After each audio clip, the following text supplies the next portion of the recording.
under the guise of what is called transgender rights, we are witnessing yet another assault against the social fabric of humanity. And if you know your Western history, this is not the first time these types of assaults have taken place. For the last 100 years, we have consistently been seeing one assault after another. Almost a century ago, after World War II, a movement arose that launched an attack on what it means to be quintessentially feminine. A movement arose that attacked the roles of men and women, that mocked true femininity, even if they called themselves feminists. And they mocked true masculinity.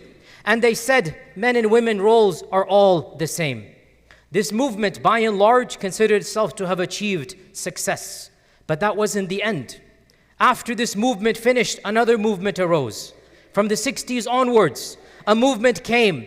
And this movement blatantly encouraged promiscuity outside of marriage, embraced intimacy, not in the privacy of the bedroom of the husband and wife, but everywhere. Nudity, fahisha, licentiousness became the norm.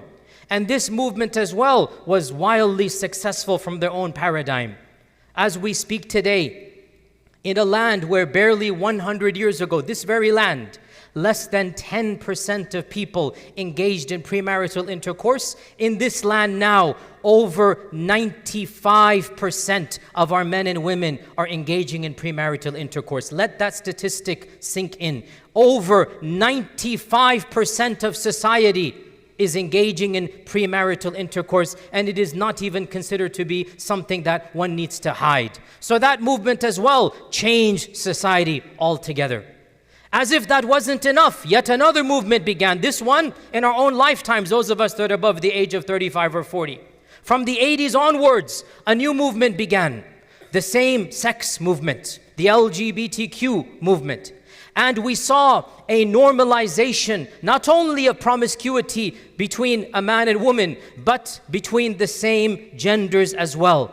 And that too was, from its own paradigm, wildly successful. And the Supreme Courts and others have passed the laws that they have passed. As if that wasn't enough, we now have to face yet another onslaught. But this one, in so many ways, is even more sinister. It is frankly unbelievable because it is negating not just theology, not just scripture, not just history. It is negating basic biology. It is negating a scientific fact that there are no two opinions about, and that is the male and female are two separate genders. All of mankind, forget mankind, all of mammals, forget mammals, the entire species of animals, the default is, yes, there are exceptions, the amoeba and whatnot, but the default is every single created object is in male and female. This is the default. And nobody could ever have imagined a time when even this basic fact of biology is being challenged. But here we are having to debate, is gender real or is it a social construct? By social construct, they mean a figment of the imagination created by peoples and civilizations and societies. And it must be said, brothers and sisters, no matter how awkward this is, if you look at this trajectory where we are now, frankly, it was inevitable from the very beginning. Because if you're going to tinker with gender roles, which is what happened 100 years ago, if you're going to challenge gender norms, the inevitable end result, you will challenge gender itself. You will challenge gender and biological sex itself. And here we are, having to teach our children such a basic fundamental fact, not just of the Quran, not just of history, but of biology, that the male is not like the female, that there are two genders, that there is something called dhakar and there's something called untha, and these two are not the same.